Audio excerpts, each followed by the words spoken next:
Hello and welcome. Today I'm going to discuss a new book, Look, It's a Woman Writer, with two of my writer colleagues, Catherine Dunne and Nuala O'Connor. Before we start, I'm going to say something about the book. It's a collection of essays by 21 Irish writers and one essay by the publisher Alan Hayes of Ireland House, who published this book. The 21 writers have in common that they're women and that they were all born in the mid-20th century, mostly like me in the 1950s. Why did I think it was important to assemble these essays by poets, fiction writers, playwrights from north and south of the border, writers in English and Irish? Well, I got the idea when I read a memoir by a writer I like very much, David Lodge, entitled Quite a Good Time to be Born. David Lodge was referring to 1935, the year of his birth in the UK. It occurred to me that the year of my birth, 1954, was quite a good time to be born if you were an Irish girl with literary aspirations. It didn't look like that. 1954 wasn't a great year for Irish women or Irish writers. Censorship was at its height. At least 300 novels were on the censors list that year. There was little notion of gender equality in the workplace or anywhere else. No contraception, no divorce, emigration was high. The literary scene was dominated by men to a degree which looks just bizarre these days. On the face of it, it was a terrible year to be born. But when the babies of the mid-1950s were 20, things were changing.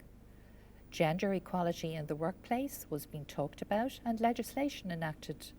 Life was getting better for women as Ireland edged very slowly into a new, more liberal age. And the literary environment was also changing. Readers and writers were noticing that there were anomalies in Irish literature. Women, who had never, of course, been entirely absent, were definitely in the back seat. The concept of the woman's voice, of her story, were making their way here on the wings of cultural feminism from America and the UK. Women were being encouraged to write by the emergence of women's publishing houses such as Ireland House in 1975 and Attic Press in 1980. And all the publishers and editors were beginning to realise that it might be time to address the woman question in practice by publishing women's work, reviewing their books, taking their writing seriously. So that's what I mean when I say 1954 was a good year to be born. And I decided to collect the stories from a number of writers. In the end, it turned out to be 21 who were all born around, I'd hoped 1954, but actually 4 or 5 of the contributors to the book were born in 1954, like me and Catherine. And the others were born between 1950 and 1960 for the most part. You had to be over 60 to be in this book when I started out, and now some of us are over 70, but that's one reason why Nuala O'Connor is not in the book. She's just too young. So now I'm going to stop talking and I'm going to introduce you to Catherine Dunne and to Nuala, who are going to join me in this discussion. Catherine Dunne is a contributor to Look, It's a Woman Writer. She has a great essay in the book, Writing for My Life, and indeed she has also helped extensively with editing and proofreading the book. Catherine was born in Dublin and she studied English, like quite a few of the writers in the book. She studied English and Spanish at Trinity College Dublin before becoming a teacher. In 2013, she was awarded the Giovanni Boccaccio International Prize for Fiction for her novel The Things We Know Now, which was published in Italy as Quel che ora sappiamo. She was awarded the Irish Pen Award for an outstanding contribution to Irish literature in 2017, an award whose previous recipients include Edna O'Brien, Jennifer Johnston, Brian Friel, and many luminaries of the Irish literary world. Catherine's first novel was published to great acclaim. I remember it coming out and I remember being at the launch even. And since then she has published 10 other novels, 11 in all, the latest being The Years That Followed. Mainly her publishers have been Jonathan Cape, Pan and Macmillan, and the books are widely translated. In Italy, Catherine is a household name and a best-selling author, and I'd like to add that Catherine is extremely active in Irish Pen na hÉireann, and campaigns vigorously for human rights for writers all over the world. Nuala O'Connor is one of our best-known writers of fiction and poetry, and you may have heard her over the last months talking about her latest novel, just published in 1921, called Nora, which is inspired by Nora Barnacle, the wife of James Joyce. Nula was born in Dublin, but she's lived for many years in Galway. She published her first book, The Wind Across the Grass, in 2004, and Arlen House published that book. Since then, Nula has published no fewer than 15 books, including novels, collections of short stories, and poetry collections. Several of her novels have been published in the US as well as here. In 2019, Nula won the James Joyce Quarterly competition for to write a missing news story from Dubliners. The novel about Nora Barnacle, Nora, is out now in the United States, Ireland, the UK and Germany, and that's after, just published simultaneously in all these countries. So I'm going to now talk to Catherine and Nuala about Look, It's a Woman Writer, Irish Literary Feminisms, 1970-2020. And first I'm going to ask Catherine to talk about her own essay, Writing for My Life, and her experience as a woman writer. What was it like writing this essay and going back, reflecting over your own career, Catherine, as a writer? Thanks very much, Éilís. It's great to be here talking about this terrific book. I think it's a really beautiful production from Arlen House. Was 1954 a special year? Well, obviously, if we were born, it has to have been in some way a special year. But it's really interesting when you give that stark list of all of the things that were wrong with 1950s Ireland. And indeed, we can add a Catholic Church which wasn't very friendly to women either, and, if memory serves, a great deal of urban and rural poverty into that mix. So when I went back to start writing the essay, I started off quite blithely, and I thought, this is going to be really interesting, get this dashed off in a couple of weeks. It brought me down so many roads that I had forgotten or hadn't walked in quite some time, that it really was an experience not actually of just writing an essay, but actually reliving an awful lot of the events that were part of my writing journey. I think one of the most significant things about having been born in 1954 and thereafter was that we landed just in time for free education when we moved into secondary school. And that was a huge, huge change in Irish society. I remember many discussions at home at the time, just a couple of years before I went into secondary school, overhearing my parents talking about, their economic difficulties and whether it was going to be possible to pay school fees. And I can still remember the absolute tsunami of relief when Dunne O'Malley announced that the fees for secondary education were gone. And that was huge. I think the second thing that I discovered, and I didn't actually realise it until I was in the throes of writing the essay, and I think it's very fitting that we're in a library for this discussion today, because I noticed that in the essay I actually revisit the 3 libraries that were of huge importance to me all through my life. And the first one was Marino Public Library. There was no library in Clontarf, there still isn't. So I used to divide my time between Marino and Raheny. And I was reading Siri Hustvedt recently, her latest book called Memories of the Future, and she had a lovely phrase where she spoke about the fact that as a young person, being in a library gave her wings. And I think that's just a lovely expression to describe what libraries did for me also. So there was that, and obviously college libraries which followed, but I mean, apart from that, there was the time that I spent in the Linen Hall Library in Belfast when I was researching. And also then the library in Toronto, where I went when I was doing some summer work there many, many years ago. And that discovery of the Canadian writers such as Alice Munro and Margaret Atwood that I would not have heard of within the Irish library system for quite some time, all of their works and all of their worlds were simply opened up to me.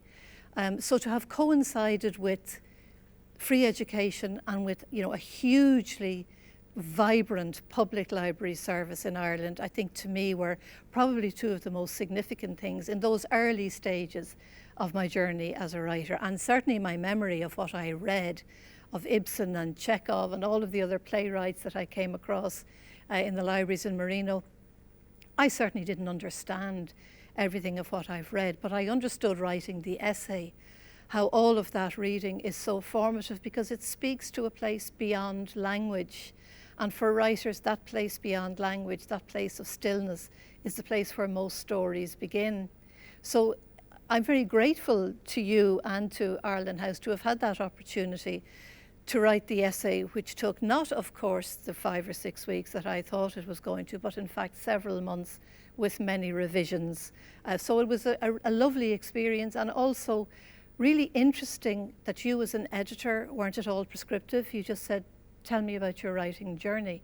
And so it was really fascinating to go back at the proofreading stage, for example, to read the 21 essays and to discover so many themes that were emerging from all of those essays that had this wonderful kind of synchronicity. It was like an orchestra of voices all playing the same tune, but yet you hadn't asked any of us to deal with anything in particular. And in that way, I think it's a really valuable collection because it really is the history of what it was like to become and to be a writer when we were of that generation. Absolutely, and indeed the libraries crop up in a number of the essays as being a very important part of the lives of these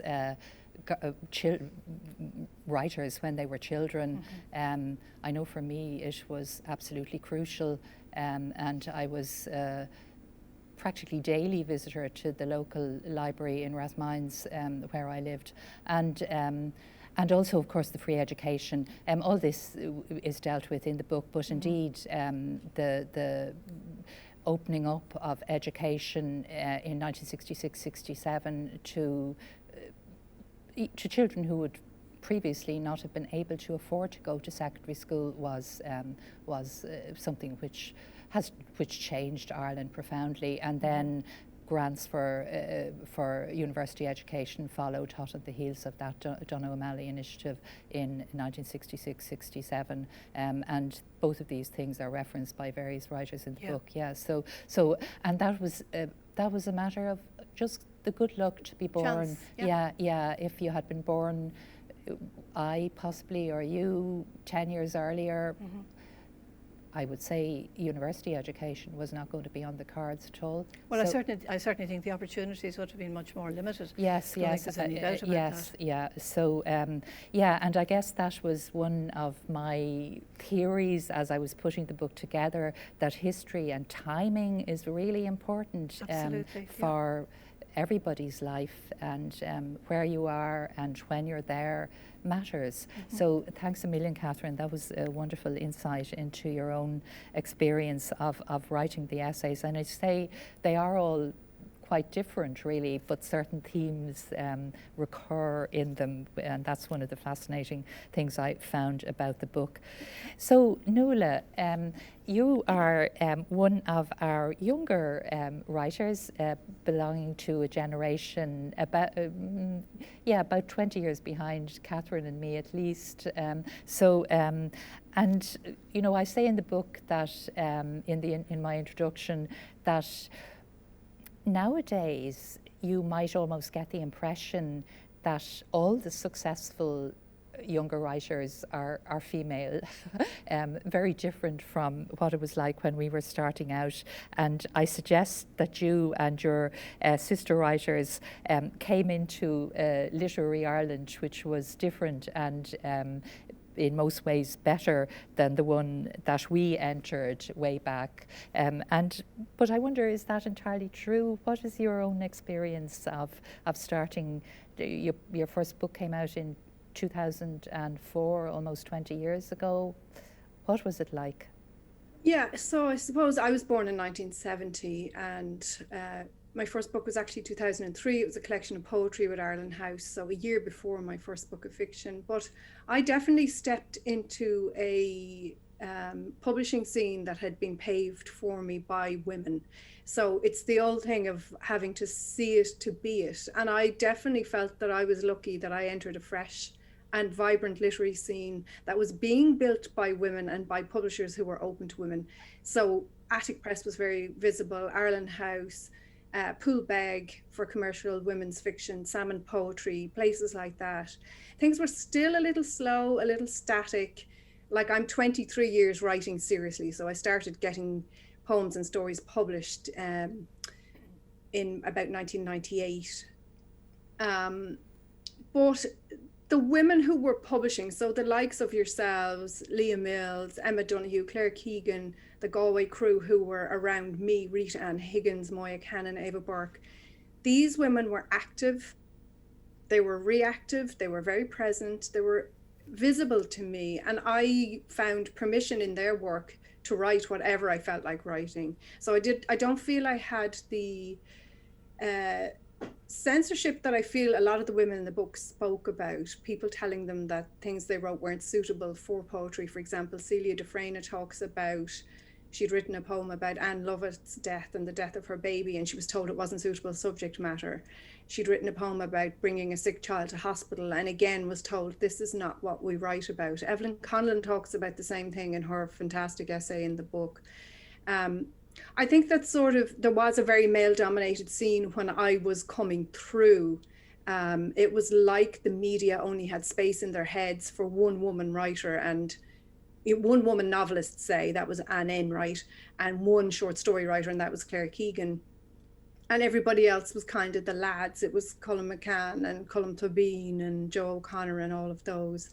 But I definitely found with people like Mary Morrissey and Evelyn and Leah that it was okay to write about the body, about being disgruntled as a woman, about Catholicism in a way that criticized it. You know, I remember reading Mary Morrissey's A Lazy Eye early on, and a girl in it has her period on the train, and I thought, this is fantastic. This means I can write about this sort of stuff and nobody's going to object. So when I moved to Galway in the 90s, I did workshops with men, it has to be said, poet Louis Dupuer, fiction writer Mike McCormack. So they were my first experience of workshops. And out of that workshop, a lot of the students formed a writing group. It just so happens we were all women. And we started publishing in the local journals and stuff like that, the Burning Bush, the Court Annual, West 47 was another local magazine. And then I was lucky, I was working in a bookshop and I had sent a manuscript of poetry into Ireland House. Alan came into the bookshop, spotted my name tag, put two and two together, and we started to chat. And he said he'd like to publish my first collection. So I did 4 books then with Ireland House.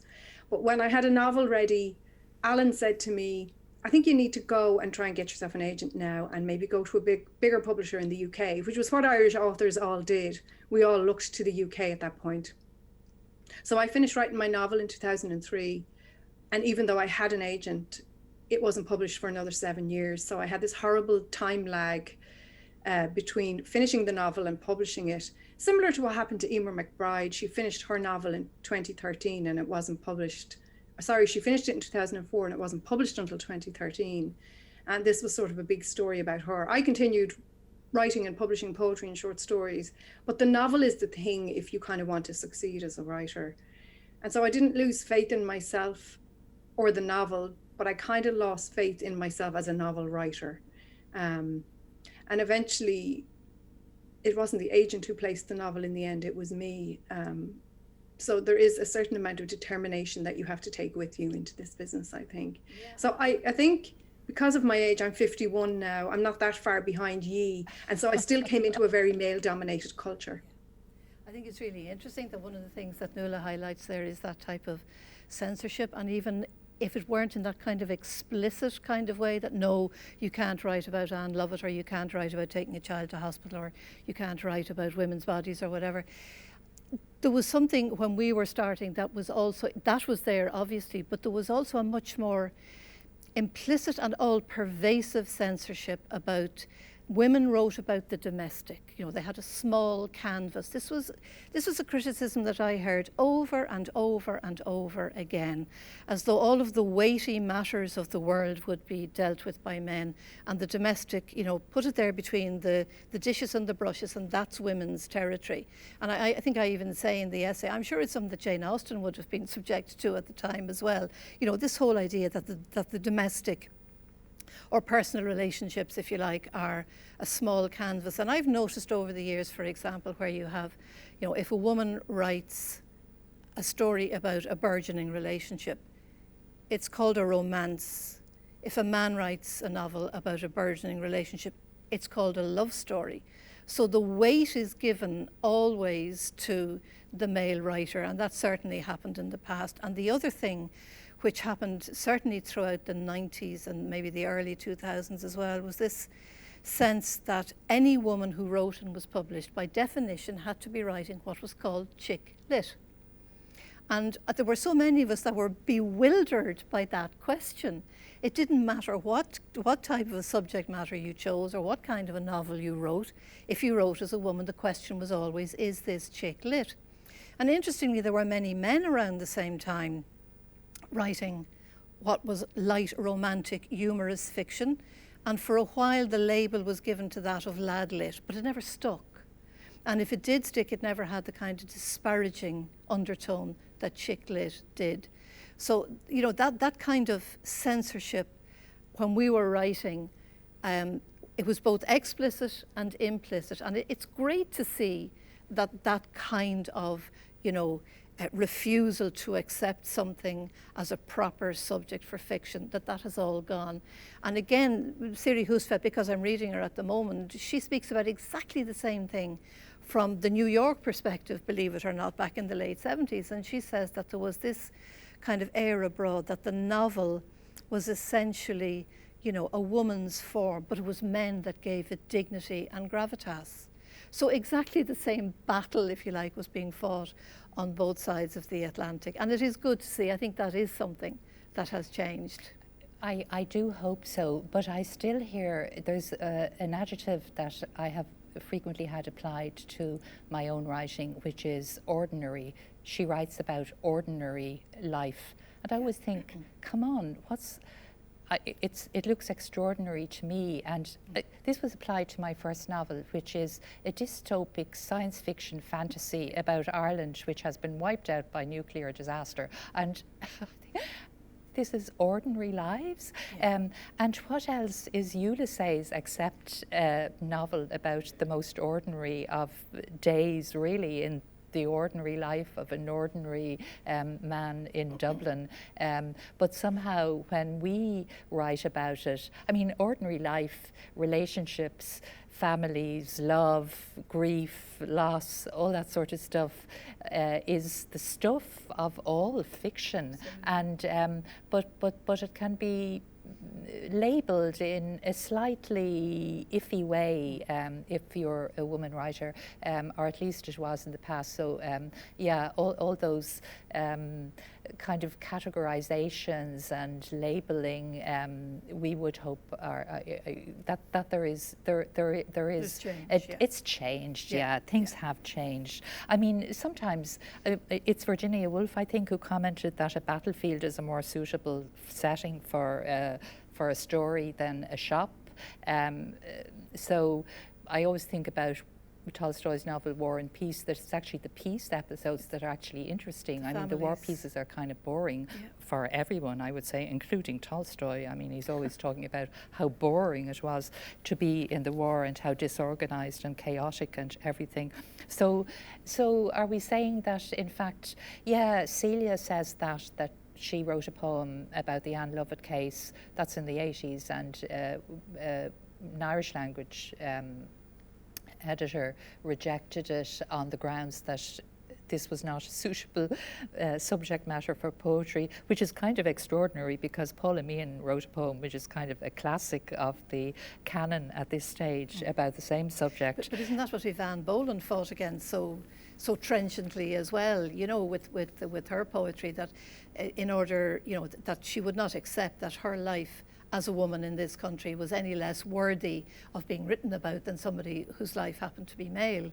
And you know, she certainly was very vocal on that. And I remember attending a conference, it's a long time ago, back in the probably over 20 years ago now, and I remember being absolutely stunned by what I had thought was just my individual observation of these things, and to hear an academic from an American university who had done some comparative work on the critical reception of Seamus Heaney's poetry in the US and of Evan Boland's, because they were both contemporaries.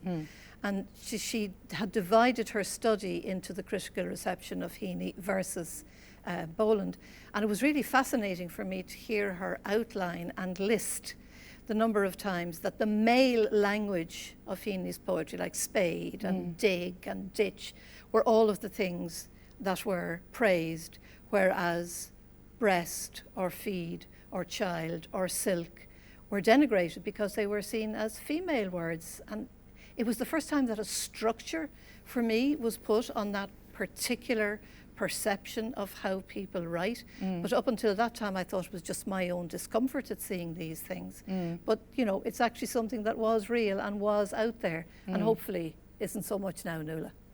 That is softer, more feminine kind of language, maybe more use of adjectives and adverbs, which say Kate O'Brien uses in her novels. I have heard that denigrated as being somehow fluffy or something, whereas, you know, the real prose is Hemingway-esque, no adjectives, no adverbs, straight to the point, we'll dig with it kind of stuff, I think. Yeah. So, but I guess the theme of Look, It's a Woman Writer is that everything's getting better, life has improved for all of us, I think, in Ireland, men and women, and for women writers. But are there still challenges for women who are writers, Nuala, because of gender? I think there definitely is. In her great introduction, Martina Devlin says the glass ceiling is cracking. It could still use a few hard whacks, mind you, she says. And I'm in agreement with her. I mean, there was never a valid reason for men to dominate publishing. Women were writing, but their subject matter was not of interest, as we've said, so they just kind of failed to be published. But when they were published, they weren't championed as much as men, so there was less review space, and the Vita statistics and Nicola Griffiths have done great work on those statistics. They speak for themselves. We don't need to go into them. But what we do need is diversity in the types of stories, in the people who are facilitated to work in publishing, for example. But we also need age diversity. You know, young women now are embracing feminism in a way that they hadn't before. And that is fantastic. And it means that, you know, because of education and opportunities, more people are able to work in publishing. So there is a diversity creeping in, but it's still very much a middle-class white women's game in terms of who the young editors are and who controls publishing. So we need more people on the inside, you know, gatekeepers who are open to not just the new wave of 30-something writers who are reflecting their personal experience, but who are open to reading about things that may be of more interest to older women, such as caring for aging parents or the menopause and things like that. I keep threatening to write a menopause novel. I think I'm just going to go ahead and do it. But the age bias thing is very real, I think, and Joanna Walsh does great work via her Twitter account, which is called No Entry, and basically she counts age-barred literary things, and she tries to get the people who run things that have an age bar, so, you know, prizes for under 40s and things like that, she tries to get them to look at what they're doing and to think about it and to reconsider, and she's had some successes with that. I also think the publishing obsession with debuts is damaging, not just to the industry as a whole, but to the writers themselves. If you cannot sustain a career, there's little point in you know, having a big splashy debut and then nobody wants your second novel, or nobody wants your third or fourth, or you don't even get that far because you get so disillusioned that you give up. So I think this obsession with debuts is dangerous. It's become a very flooded I would sort agree of. with that. I think that's a huge issue. And, you know, not just the age bar, but I mean, there's a colour bar, there's a class bar, publishing has been dominated by white males. So, you know, there are lots of issues there that need to be addressed. And this idea of the debut absolutely fascinates me too. I'm glad that Nuala has brought it up. I had a novel just a couple of years ago rejected by a publisher whom I won't name, but who said, oh, we'd be really interested in this if she were a debut novelist. And I'm thinking, well, it's pretty hard when you're nearly 70 and you've been in the publishing business for 25 years, you know, to still be a debut. So that, and this probably goes for young male writers as well, although I don't know, I haven't heard it discussed at such length. But there's also, and I've noticed this creeping into, and again, it's all anecdotal, so I haven't done any kind of systematic research about it, but I'm always reminded of the experience of the UK writer Catherine Nichols, who sent out her manuscript and got a very, very poor response from agents, and she decided, okay, there's something going on here that I'm not getting, so I'm going to address this in a different way. So she sent out the novel again, but under a man's name. And she said the result was, given the number of positive replies she got, that she was 8.5 times better at writing the same book. He was under his name than she was under her name. It was the same text. And this actually formed part of Anne Enright's research as well when she was the laureate, where she looked at, as Nuala has mentioned, where she looked at the review coverage of women's work, which, you know, rarely got above 30% in newspapers. And, you know, this is now, we're not talking about 30 years ago, we're talking about now. So there is still definitely, for various different people, you know, in publishing, there is a visibility factor, which certainly is still a problem. And so do you think there are, well, clearly what you've said suggests that there are challenges for the older woman writer, possibly the older writer, the older man writer as well. I mean, again, obviously one of the points of the book is that all the 21 women, and we could have had a lot more who should be in there, who belong to the same generation of writers, started writing. Mostly they actually were kind of interested in writing when they were about 8 or 9 years of age. That comes through loads of the essays. They started, and they're still at it. I mean, some of them, like Mary Morrissey, talk about this big long lapse when nobody would publish her stuff. That changed at a certain point. But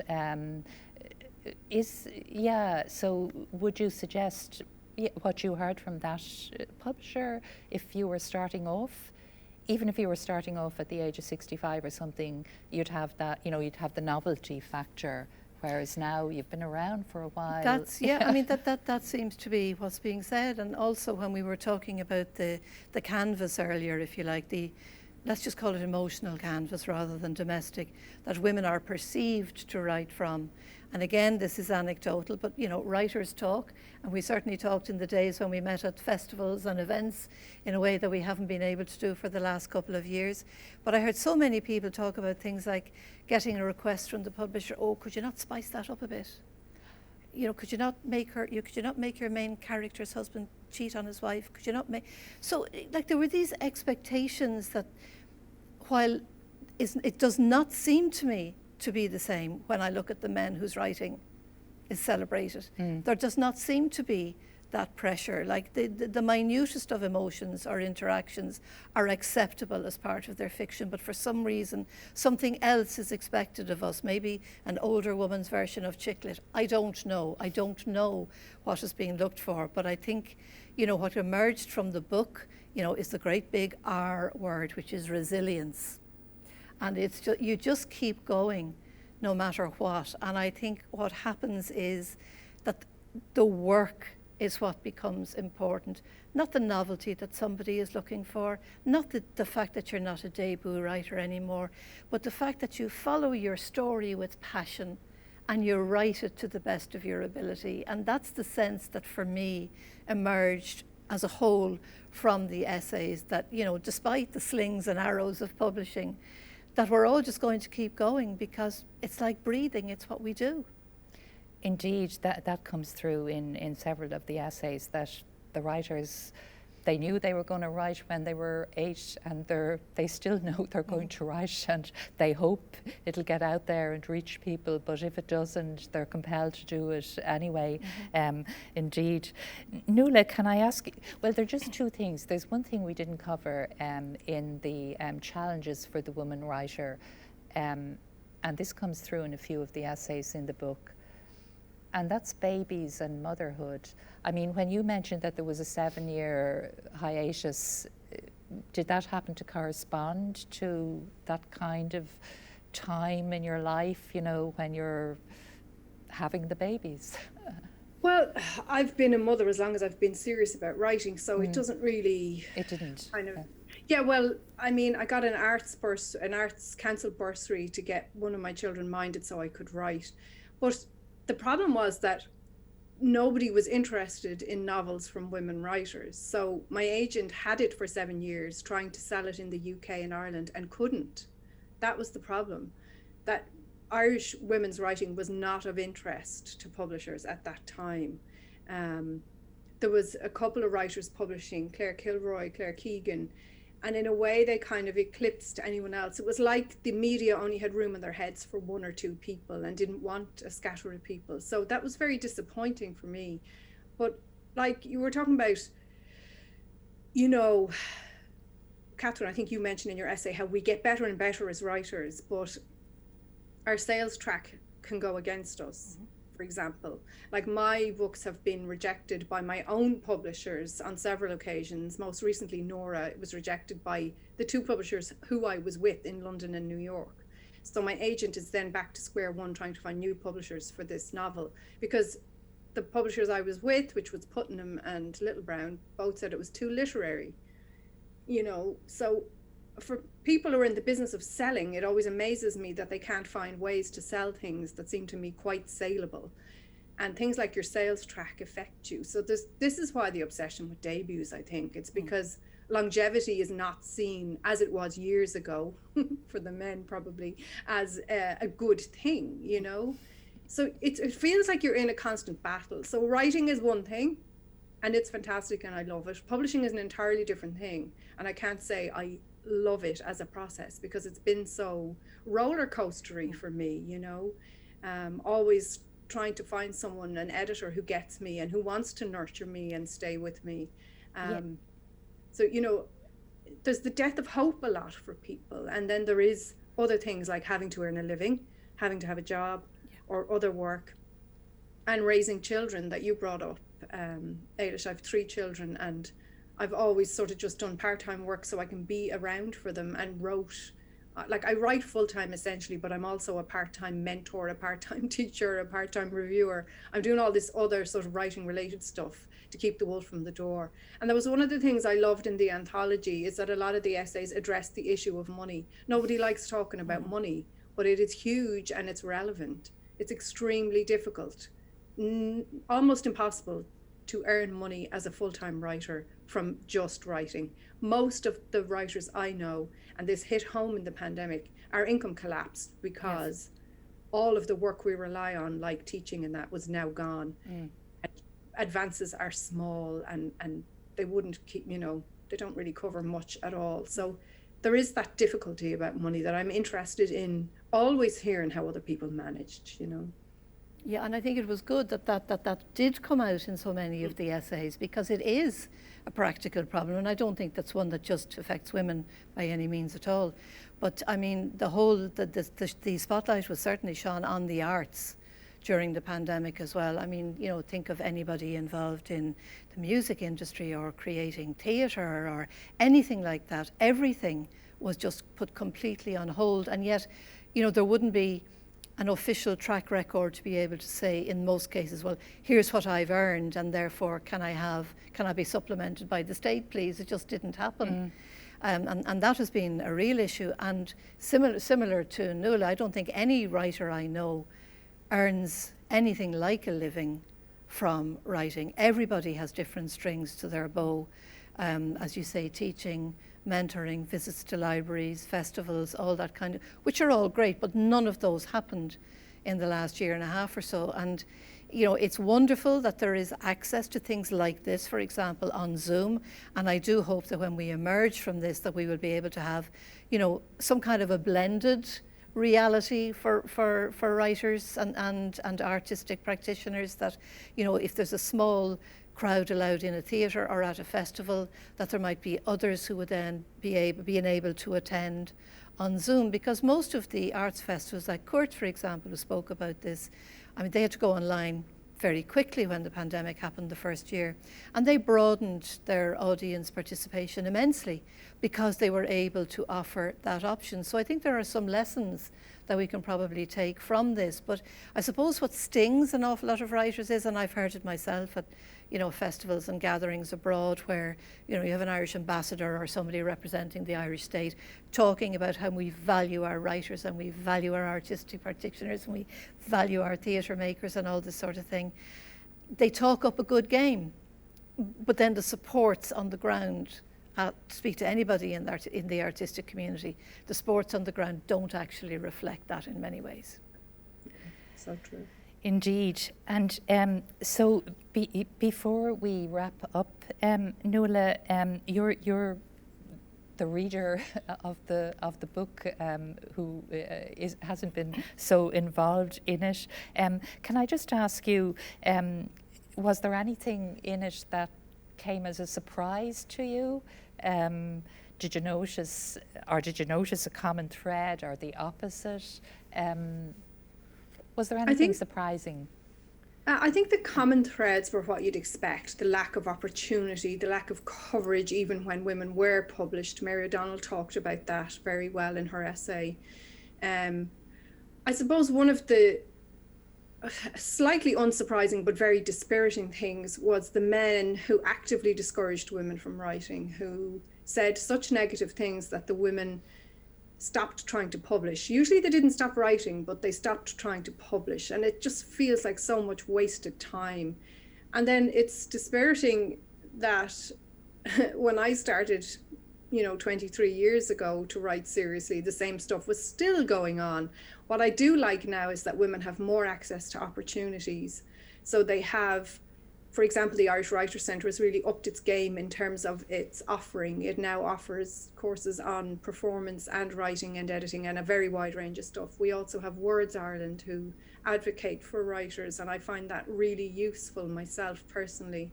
We have more opportunities for Mindshift was founded by the Irish Writers' Centre to help people like me who are older-ish writers to create work for us, basically. So now we can mentor, and that's been a huge boon to me. It's something I can do from the desk without having to travel, which eats up my time, and I have school runs to think of, so it's not always possible for me to travel.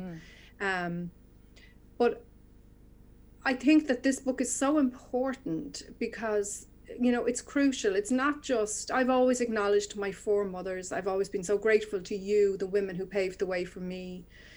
The book is fascinating, it's moving, it's informative, but it's also quite rage-making in the sense of how some women didn't publish as much as they might have, that they have bodies of work that have not seen the light of day, for example, that they come up. Mary Dorsey talks about how difficult it was as a gay woman writer to be published in Ireland. You know, there is no vacuum. Women have been writing, we continue to write. And if the women who come after us don't see the work that we've put in, I just think that's a shame. And in that sense, these essays are so important. I hope the younger women read them to realize what has been done on their behalf so that all these wonderful opportunities do exist. You know, if we as the women don't tell our stories, who will tell them? Exactly. You know? If we have to tell, we have to write our stories and our poems and our plays, but we also need to be telling our own stories in this memoir type genre, and let's hope that there are many more books of this kind and essays of this kind in the future. And on that note, I think I'd like to say a huge thank you to Nuala O'Connor and to Catherine Dunne for joining me in this celebration and discussion of the book, Look, It's a Woman Writer. And thanks again to the RDS for hosting us today.